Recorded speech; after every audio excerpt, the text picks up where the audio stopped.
Bismillahirrahmanirrahim. Assalamualaikum warahmatullahi wabarakatuh. Alhamdulillahillazi hadana lihaza wa ma kunna linahtadiya laula an hadanallah. Asyhadu an la ilaha illallah wahdahu la syarikalah wa asyhadu anna Muhammadan abduhu wa rasuluhu la nabiyya ba'da. Raditu billahi rabba wa bil islami dina wa bil muhammadin nabiyya wa rasula. Rabbi israh li sadri wa yassir li amri wa hlul 'uqdatam min lisani yafqahu qawli. Rabbi zidni ilman warzuqni fahman. Allahumma inna nas'aluka ilman nafi'an wa rizqan thayyiban wa amalan mutaqabbalan. Faqala ta'ala fi kitabil aziz, a'udzu billahi minasyaitonir rajim. Bismillahirrahmanirrahim. Ya ayyuhallazina amanu taqullaha haqqa tuqatih wa la tamutunna illa wa antum muslimun. Shadaqallahu azim.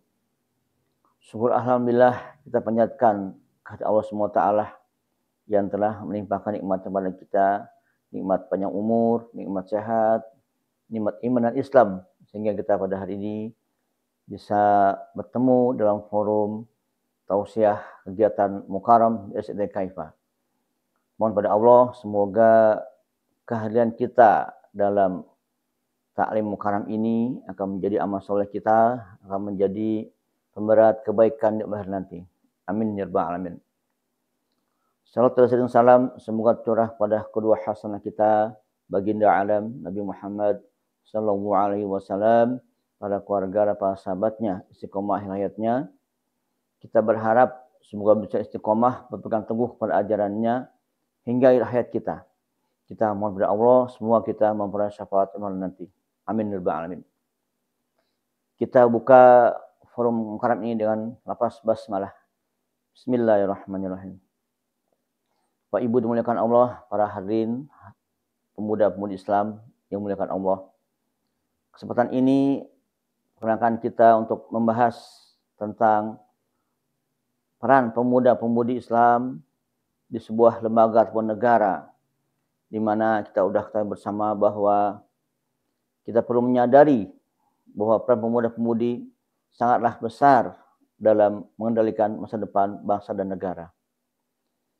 Karena para pemuda merupakan tunas-tunas bangsa yang diharapkan di kemudian hari dapat berkembang dengan baik sesuai dengan diharapkan dan zamannya.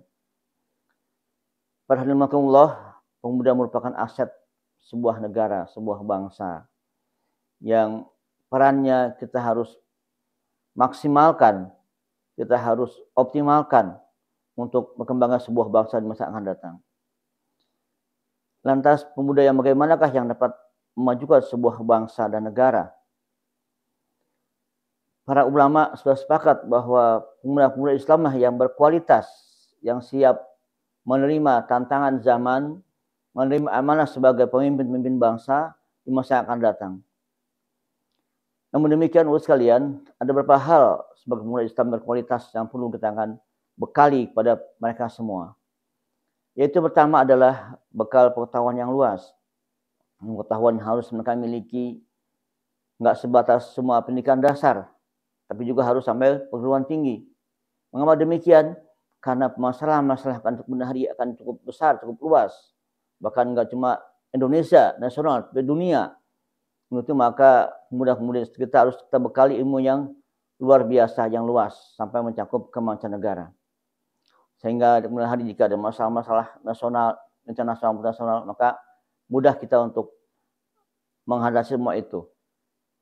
Allah berfirman di Al-Alaq yang kita paham bersama pertama turun di Al-Quran, Iqra, bacalah. Ini mengandung pemahaman yang luar biasa mendalam, tidak hanya sekedar baca, namun lebih jauh daripada itu, bahwa ada hal yang harus dipahami, dipelajari di dunia ini. Ayat-ayat kauniyah yang bermuka bumi itu merupakan adalah harus dipelajari, ya, diketahui oleh para pemuda-pemudi kita. Dan juga yang kedua adalah sekalian, samping pengetahuan luas, yang enggak kalah penting adalah kuatul iman. Iman yang kuat. Ya. Ini merupakan dasar daripada sebuah akidah, salimul akidah. Dalam ilmu akidah kita ketahui bersama bahwa akidah merupakan pondasi sebuah bangunan Islam, dasar sebuah bangunan. Sebuah gedung, rumah, kalau pondasinya rapuh maka mudah roboh dia. Dan juga nggak cuma sebagai pondasi, akidah iman yang kuat merupakan juga sebagai filter, sebagai benteng terakhir dari pengaruh-pengaruh buruk lingkungan pemuda-pemudi kita di wilayahnya. Cukup banyak ya Bapak sekalian kita pahami pengaruh-pengaruh buruk sekarang ini luar biasa. Dengan satu tangan saya di genggaman itu pengaruh buruk sudah mulai masuk ke kita. Melalui HP kita, gadget kita. Mudah sekali pengaruh-pengaruh buruk di dunia ini masuk ke dalam HP anak-anak kita. Akhirnya mempengaruhi kepada pola pikir anak-anak kita. Tanpa kita bagi dengan iman yang kuat, agama yang mumpuni, maka pemuda kita mudah tergelincir, tergoda dengan pengaruh lingkungannya. Kita ketahui bersama bahwa Bapak sekalian, Rasulullah SAW ketika beliau berdakwah selama 13 tahun kurang lebih, beliau mendakwakan apa? Mendakwakan tentang akidah tauhid, memperkenalkan Allah sebagai Tuhannya kepada kaum kafirin Quraisy di Mekah. Dan kita lihat betapa hasil daripada dakwah Rasulullah 13 tahun tersebut, muncullah para khulafaur rasyidin, iman-iman para sahabat yang luar biasa, gitu ya. Dengan menanamkan akidah yang mendalam, yang luar biasa, maka muncullah keimanan yang luar biasa. Contoh seorang Umar bin Khattab yang dulunya sebagai orang kafir Quraisy terkenal, ya, yang bahkan dia meniat membunuh Rasulullah, namun setelah beliau bertauhid, maka dialah orang pertama yang membela Rasulullah SAW. Bahkan beliau tidak rela ketika dikatakan Rasulullah meninggal. Akan aku penggal sampai mengatakan bahwa Rasulullah itu wafat. Jadi begitu. Jadi luar biasa, maka kita maksimalkanlah mudah-mudi kita untuk bekal agama yang memang jadi paling mendasar, menjadi benteng filter bagi pengaruh lingkungannya. Yang ketiga adalah juga dimiliki oleh umat Islam adalah memiliki akhlakul karimah. Kita sudah pahami ya, Rasulullah merupakan akhlak terbaik. Al-Quran Allah yang berfirman, ya Allah menjamin bahwa Rasul itu akhlak terbaik, contoh terbaik bagi kita. Kita arahkan anak-anak muda kita untuk mengenal Rasulullah lebih mendalam, lebih jauh, ya. Mengidolakan beliau, enggak cuma mengidolakan yang enggak jelas ya, yang ahli sepak bola, yang ahli olahraga, yang seni dan sebagainya. Itu semua semu ya. Contoh-contoh yang enggak perlu kita jangan contoh gitu. Anak kita, mudah-mudahan kita mari kita kenalkan dengan sosok Rasulullah SAW ya, melalui sejarah-sejarah beliau, kita baca buku-bukunya ya. Di browsing sekarang lebih mudah ya kita dapat tentang keluarga Rasulullah SAW kalau kita mau mengajarkan anak kita. Dan barangkali dengan tidak terlalu berlebihan Bapak sekalian, dengan tiga tadi menggunakan tiga hal tadi, maka insya Allah mudah-mudahan dengan mudah-mudi kita yang pengetahuannya luas, kemudian agamanya kuat ya, walaupun beliau anak kita berkuliah di West Bandit ya, ataupun di luar negeri di Amerika atau Eropa, tapi hatinya tetap ke Islam, ke agama.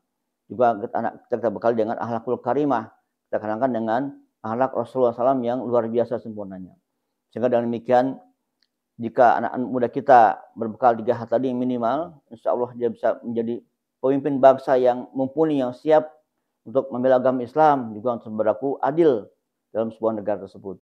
Hadirin rahimakumullah, dengan tiga pembahasan tadi yang harus kita miliki oleh pemuda-pemuda Islam, maka dapat disimpulkan bahwa pemuda-pemudi Islam yang akan menjadi sosok generasi penerus bangsa memiliki andil yang besar dalam membawa perubahan dan pelopor dalam segala hal, terutama pemuda kita harus memiliki hal tadi ya, yang memiliki ilmu yang luas, kemudian juga iman yang kuat, yang tidak mudah tergoda oleh rayuan bujukan yang merugikan bagi negara dan bangsa, serta yang memiliki akhlakul karimah, memiliki etika moral yang baik, yang dapat menjadi contoh bagi masyarakat di sekitarnya, yang juga bisa jadi membawa nama baik bangsa dan negara di kemudian hari.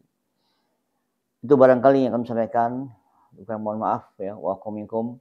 Mari kita akhiri dengan baca doa kifaratul majelis. Subhanakallahumma bihamdika asyhadu alla ilaha illa anta astaghfiruka wa atubu ilaik. Wassalamualaikum warahmatullahi wabarakatuh. Halo sahabat Aifa, jangan